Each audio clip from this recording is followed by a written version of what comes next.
زبردست جرم کی پاداش آپ پر بڑے ظلم و ستم کیے گئے، تپتی ریت پر لٹا دیا جاتا، گھوڑے برسائے جاتے۔ صدیق اکبر رضی اللہ تعالیٰ عنہ نے دیکھا، گران قیمت دے کر مہنگا خرید کر بلال حبشی کو آزاد کر دیا۔ زمانہ جاہلیت میں غلاموں کی خرید و فروخت بھی ہوتی تھی، اور ظاہری جسم کے اعتبار سے جو حبشی تھے، بلالی تھے، حبشی رنگ کے تھے، ان کی قیمت کم ہوا کرتی تھی، لیکن صدیق اکبر رضی اللہ تعالیٰ عنہ تو ظاہری رنگت کو نہیں دیکھ رہے بلکہ ان کے دل کو دیکھ رہے کہ زبان پر حق حق کے نعرے اور دل میں محبوب خدا کی محبت بسی، گران قیمت دے کر خرید کر آزاد کیا۔ لوگوں میں باتیں شروع ہو گئی شروع ہو گئی کہ اب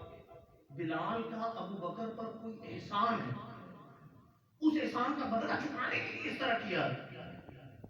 اس وقت اللہ عز و جل نے صدیق اکبر رضی اللہ تعالیٰ عنہ کی مدح میں قرآن پاک نازل فرمایا،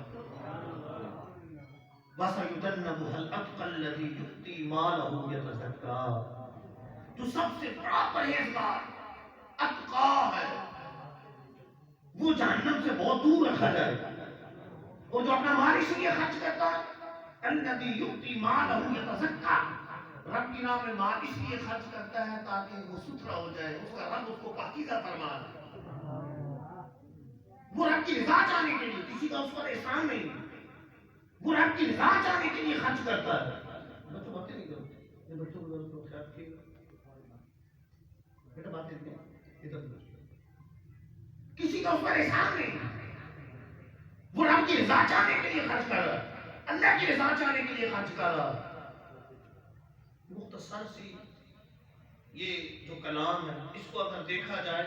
تو اللہ عز و جل نے صدیق اکبر رضی اللہ تعالیٰ عنہ کی کئی طرح سے مدح بیان فرمائی۔ سب سے پہلے جہنم سے آزادی کی نبی، اور اس کے ساتھ یہ کہ جہنم سے بہت دور رکھا جائے، اور کہا اتقا، ایک ہوتا ہے متقی، تقوی والا، اور درس راوی والے بیٹھے ہیں، اس میں تفضیل میں سب سے بڑھ کر متقی۔